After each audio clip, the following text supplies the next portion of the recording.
Assalamualaikum warahmatullahi wabarakatuh. Alhamdulillahi hamdan katsiran kama amar. Allahumma salli wa sallim wa barik ala sayyidina Muhammadin wa alihi wa sahbihi wa mawala. Allahumma akhrijna min zulumatil wahmi wa akrimna binuril fahmi waftah alaina bima'rifatil ilmi wa sahhil akhlaqana bil hilmi waj'alna mimman yastami'una al-qawla fayattabi'una ahsanahu. Subhanaka la ilma lana illa ma 'allamtana innaka antal alimul hakim. Amma ba'd. Alhamdulillah, pada kesempatan subuh ini dengan inayah, berkah, ridha, izin dari Allah Subhanahu wa taala, kita telah sama-sama melakukan kewajiban kita. Sebaik-baik kewajiban dilakukan seseorang bila bangun di subuh hari adalah menyembah kepada Allah Subhanahu wa taala. Kita ucapkan alhamdulillahi rabbil alamin. Selanjutnya kajian-kajian berkenaan dengan perbaikan etika keseharian kita tetap kita lanjutkan berdasarkan atas petunjuk Al-Quran dan Sunnah Rasulullah sallallahu alaihi wasallam al-mutahhara, dengan pendekatan kepada karya-karya para ulama, mereka-mereka yang saleh, yang takwa, yang berilmu dan terbukti kesalehannya dan ketakwaannya selama berabad-abad lamanya. Di antaranya adalah Al-Imam Al-Hafiz Syekhul Islam Abu Zakaria Yahya ibnu Sharaf An-Nawawi Ad-Dimashqi Asy-Syafi'i, yang dilahirkan pada tahun 631 Hijriah dan wafat 676 Hijriah. Dalam kitabnya yang masyhur Riyadhus Shalihin min kalami Sayyidil Mursalin, taman-taman orang-orang saleh yang bersumber dari perkataan Tuan para Rasul sallallahu alaihi wasallam. Pembahasan kita pada hari ini masih kelanjutan dari pembahasan yang lalu, yaitu tentang etika di dalam berjual beli, bertransaksi, dan etika bagaimana seseorang itu istiqomah di dalam melakukan tanggung jawabnya, kontraknya, perjanjiannya, dan bagaimana menimbang sesuatu dalam kehidupannya sehari-hari bila berhubungan dengan hak dan kewajiban terhadap sesama. Pada pembahasan yang terakhir bahwa Nabi Shallallahu Alaihi Wasallam didatangi oleh orang yang Nabi itu punya janji untuk membayar sesuatu yang dipinjam berupa binatang ternak. Kemudian orang itu menekan Nabi dengan mengucapkan kata-kata yang menurut para sahabat itu kurang layak diucapkan pada seorang yang sekelas Nabi dari sisi kemuliaan dan sekelas Nabi dari sisi leadership atau kepemimpinan, dari sisi posisi strata masyarakat, di mana ia adalah Rasul sallallahu alaihi wasallam adalah pemimpin umat.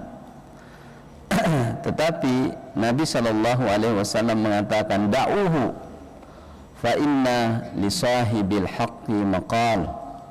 Jadi biarkan saja dia berucap begitu, karena sesungguhnya orang yang punya hak punya orang yang diambil haknya adalah punya hak untuk berucap. Nah, seperti itu. Tetapi bagaimana etika berucap itu sendiri? Walaupun Nabi mengatakan bahwa dia itu kalau dia menagih bebas mengatakan, mana anumu, mana pembayaranmu. Jadi ini etika menagih itu tidak seperti itu. Tetapi kalau orangnya mengatakan seperti itu, kita larang. Jadi orang yang ditagih harus lebih rendah hati daripada orang yang menagih, karena memang dia punya hak, apalagi kalau terlambat. Maka Nabi mengatakan, pilihkan kambing yang sesuai dengan kambing usianya yang kita pinjam itu. Jadi dipilih. Ya Rasulullah, tidak ada, semua ini lebih. Kemudian Nabi mengatakan, kalau begitu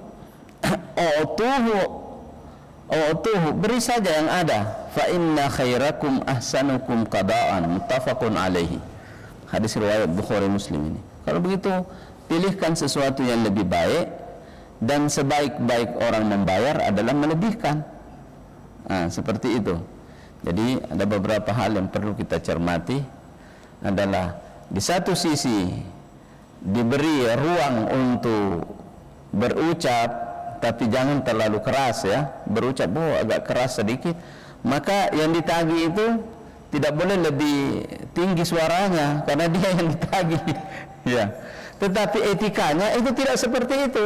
Etika di dalam Islam, kalau kita menagih sesuatu haruslah berlemah lembut ya. Ya, haruslah. Kebetulan Nabi yang ditagih ini ya.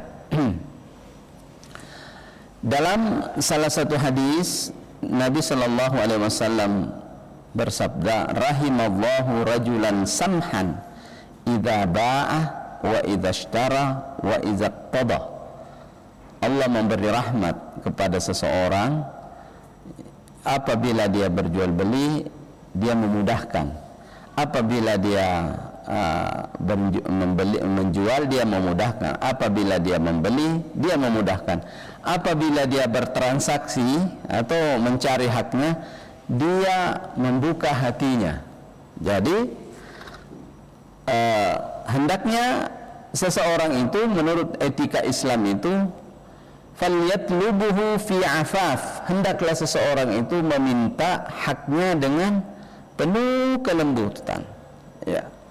Man talaba haqqan, kata Rasul, siapa yang meminta haknya, falyatlubuhu fi afaf, hendaklah ia memintanya dengan penuh kasih sayang. Apakah haknya itu diberikan sepenuhnya ataukah setengahnya? Kadang kita kasih dulu, saya baru bisa bayar setengah ya. Etikanya adalah jangan keras-keras, kenapa banyak ya, seperti itu. Walaupun kalau seandainya orang yang meminta itu seperti itu, maka hendaknya lebih bersabar, ini yang ditagih. Nah, tetapi etikanya tidak begitu. Etikanya hendaknya seseorang yang menagih itu tidak boleh keras, tetapi hendaklah lemah lembut. Disinilah keindahannya Islam. Nah, selanjutnya yang kedua adalah bagaimana kondisi kita dalam kehidupan sehari-hari ini terhadap setiap transaksi kita agar memperoleh nilai hemat atau nyaman di dalam menjalankan kontrak, transaksi, janji dan seterusnya ya. Kembali lagi kepada prinsip tadi, adalah ada prinsip as-samah atau prinsip memaafkan dan melonggarkan. Prinsip melonggarkan ini akan berbuah pada kita dengan segala kemudahan dalam kehidupan dunia dan segala kemudahan dalam kehidupan akhirat. Kalau dalam kehidupan dunia dapat kemudahan tidak seberapa urusan dunia dibanding urusan akhirat. Kalau urusan akhirat banyak sekali urusannya, beribu-ribu, berpuluh-puluh ribu tahun di sana banyak urusan. Diperiksa inilah, diperiksa itulah. Dan itu disebabkan karena seseorang itu memudahkan kepada orang lain, maka mudah juga di sana. Hadisnya bunyinya begini: Man sarrahu an yunjiyahu Allahu min kurabi yaumil qiyamah falyunafsit an mu'sirin aw yada'uhu anhu. Rawahu Muslim ya. Jika barang siapa yang ingin bergembira diselamatkan oleh Allah Subhanahu wa taala dari urusan-urusan akhirat yang begitu banyak, maka hendaklah dia memudahkan pada urusan-urusan dunia atau melapangkan sesuatu. Ya. Bahkan orang yang tidak bisa membayar utang, ya. Wa in kana dzu usratin fanadhiratun ila maisarah. Kalau Anda mendapatkan orang yang susah untuk membayar atau kesulitan, maka tunggu sampai dia mudah. Itu dalam surat Al-Baqarah. Tunggu sampai dia mudah, baru dia bayar. Kalau ada yang berutang, masih susah kayak ini, ya, tunggu di belakang. Allah itu ganti dengan memaafkan orang lain, itu Allah ganti dengan kemudahan dalam urusan dunia. Terkadang kita tidak sadari, urusanku lancar ini, anakku mau sekolah kok lancar-lancar juga, ini. Itu disebabkan karena perbuatan kita kemarin. Karena ada orang kita tagih, kemudian dia belum bisa, kemudian kita fa in kana dzu usratin fanadhiratun ila maisarah. Tunggulah sampai dia. Kemudian Nabi mengatakan, wa antasaddaqu khairul lakum in kuntum ta'lamun. Dan jika sekiranya orang ini tidak bisa bayar sama sekali, sedekahkan saja. In kuntum ta'lamun. Jika seandainya Al-Qur'an mengatakan begini, wa antasaddaqu. Ini dalam bahasa Arab menggunakan an itu sangat sopan sekali daripada menggunakan masdar, ya. Kalau menggunakan at-tasadduqu khairum lakum itu tidak terlalu sopan, ya. Tapi sopannya itu antasaddaqu khairum wa anta'kula. Ini saya jelaskan sedikit sama yang mengerti bahasa Arab ini. Wa anta'kula khairul lakum, dengan mengatakan al-aklu khairum lakum. Al-aklu makan itu lebih baik bagi kita. Wa anta'kula, wah itu sopan sekali. Ini bahasa Al-Quran sangat sopan sekali. Wa antasaddaqu, dan hendaklah kalian hai orang-orang mukmin, ya, mengikhlaskan itu jauh lebih baik bagimu. Artinya jauh lebih baik bagimu bukan berarti ditinggalkan yang baik. Bisa saja tidak bisa seseorang, tidak bisa kayak ini karena mahal sekali. Masalahnya yang dipinjam berlian, masa mau disedekahkan sama dia? Ya, bisa kembali kepada penagihnya, kembali tidak apa-apa. Tapi ada orang yang sudahlah maafkan saja, ya, karena tidak terlalu besar juga. Nah, itu pahalanya luar biasa. Allah gantikan kemudahan dalam kehidupan dunia, Allah gantikan kemudahan dalam kehidupan akhirat. Yang paling penting adalah kemudahan dalam kehidupan akhirat. Nah, inilah kunci kesuksesan di dalam kehidupan dunia, apalagi di dalam kehidupan akhirat. Nah, bagaimana, yang ada pertanyaan pada kesempatan lalu, bagaimana kalau sudah lalu kita berusaha memperbaiki kontrak kita, perjanjian kita, nah sudah terlanjur lebih banyak yang kita kerjakan pada masa yang lalu. Ada juga mengatakan pensiunnya orang, ya sudah selesai minggu pekerjaan. Bagaimana caranya membayarnya itu semuanya? Yang pertama kita tobatkan di dalam hati, kemudian innal hasanati yudhibnas sayyi'at. Ada prinsip. Jadi Islam itu sangat-sangat memberi ruang kita untuk melakukan perbaikan dan kebaikan di dalam amal ibadah yang pernah kita kerjakan. Itu dikasih ruang. Sesungguhnya segala kebajikan kita kerjakan, walaupun itu kecil, akan menghapus yang lalu-lalu. Apalagi sudah kita tobatkan ke hadapan Allah. Ya Allah, ada yang lalu itu, pernah saya memaksa orang, saya tagih, saya paksa, saya angkat leher bajunya, dan bagaimana saya minta maaf, tidak ada nih. Innal hasanat, kerjakan yang baik-baik mulai dari sekarang. Kerjakan yang baik-baik, niatkan itu yang dulu. Bantu orang lah, yang baik-baik itu kan tidak mesti harus dalam bentuk uang. Ya, kalau ada sisa ya sedekah 1.000, 2.000, diniatkan itu yang dulu. Kalau ada yang terima, itu selalu digantikan sesuatu yang pernah kita kerjakan pada masa lalu dan kita ingat dengan kebajikan. Tahun sekian dulu pernah ada orang saya paksa, sudahlah saya sedekah ini 10.000 lah untuk itu. Ya, selama kita ingat itu. Kalau tidak kita ingat, ya Allah, kita mohon kepada Allah, mudah-mudahan orang yang pernah kita ambil haknya itu melakukan perintah Allah dan Rasulnya, yaitu memaafkan tadi. Mudah-mudahan orang itu, sudahlah saya maafkan semua orang yang pernah bertransaksi dengan saya. Kalau orang itu melakukan begitu, maka kita sudah bebas juga. Nah, di mana kunci penyelesaiannya di hadapan Allah semuanya. Kembalikan semua kepada Allah. Ketika kita kembalikan kepada Allah, maka itu ada di situ. Ya Allah, saya masa lalu ini banyak salahku. Waktu aku jadi pimpinan begini. Ya, kontraknya hanya sampai jam 4, saya paksa anggotaku kerja sampai jam 5. Kuancam kila, pecat kalau tidak mau, dan seterusnya. Saya sudah ambil haknya. Kita berdoa kepada Allah, tidak bisa lagi ketemu. Ada juga yang sudah meninggal. Bagaimana caranya? Kita kembalikan kepada Allah dan berusaha, oh itu saya ganti dengan sedekah. Kemudian ternyata tanpa diduga, karena kasih sayangnya Allah pada kita, ternyata orang itu sudah sebelum ia wafat atau berada di suatu tempat masih hidup, dia, ya Allah, hidup ini sementara. Ya Allah, saya maafkan seluruh orang yang ada haknya pada saya. Oh, luar biasa. Kita yang tersembunyi di ujung dunia ikut termaafkan. Nah, inilah kuncinya ini.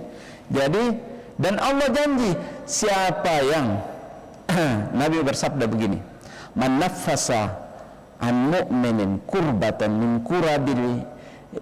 kurabid dunya naffasallahu lahu kurbatan min kurabi yaumil qiyamah. Siapa yang memudahkan satu urusan dunia kepada orang lain, maka Allah janji akan memudahkan urusan hari kiamatnya. Nah, sekarang ada transaksi, ada kezaliman yang pernah kita bikin, ada sesuatu yang pernah kita itu semena-mena, sudah masa lalu, sudah lama, tetapi kita ganti dengan memudahkan seluruh urusan orang. Maka Allah gantikan yang pertama adalah kita dimudahkan urusan akhirat. Tetapi kita masih hidup, jadi Allah kasih bonus, mudahkan urusan dunia. Jadi semua orang yang mengerjakan perbuatan akhirat, bonusnya adalah dimudahkan urusan dunianya. Orang yang meminta kesenangan, kebahagiaan, keselamatan akhirat saja, Allah kasih bonus keselamatan dunia.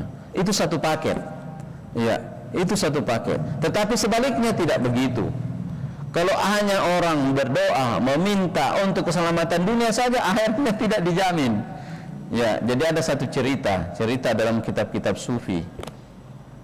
Setelah Allah menciptakan dunia, Allah tanya kepada dunia, hai dunia, saya kasih kamu hak, apa yang kamu mau minta berkenaan dengan orang yang berinteraksi denganmu? Apa kata dunia? Ya, apa kata dunia ya? Apa kata dunia? Ya Allah, orang yang mengejarku, jadikan aku memperhambanya, akan aku perhamba dia. Tapi orang yang mengejarmu ya Allah, mengejar kemaslahatan akhiratnya dan mengejarmu ya Allah, maka aku akan menjadi hamba atasnya. Jadi ini dunia. Jadi kalau dunia ini diurus dan diletakkan di dalam hati bahwa itu adalah impian kita, tidak akan pernah dapat kebahagiaan. Kenapa? Karena sudah sifatnya dapat satu mau dua, dua dapat tiga. Kemudian dia selalu menggoda manusia.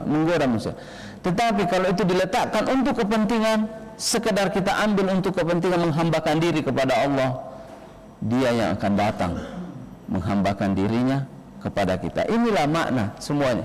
Jadi intinya adalah bahwa segala hal berkenaan dengan transaksi kita, janji kita, perbuatan kita, kembalikan semuanya kepada Allah dan minta kemudahannya di sisi Allah. Dan kita melakukan sesuatu, memudahkan, memberi dan apa dan seterusnya, maka Allah akan gantikan seluruh kemudahan-kemudahan itu. Ya, dan ini berbanding daripada kasih sayangnya Allah Subhanahu wa taala. Saya kira ini ya yang merupakan lanjutan daripada yang lalu. Jadi walaupun telah terjadi sesuatu di dalam kehidupan kita, selama napas ini masih keluar, maka selama itu diberi ruang oleh Allah untuk memperbaikinya. Adanallahu wa iyyakum walhamdulillahi rabbil alamin. Allahumma ahsin wukufana baina yadaik. Lughatul Qur'ani wa khairi nabi suknaha ar-ruhu kama ummi. لغة القرآن وخير نبي سكناها الروح كما أمي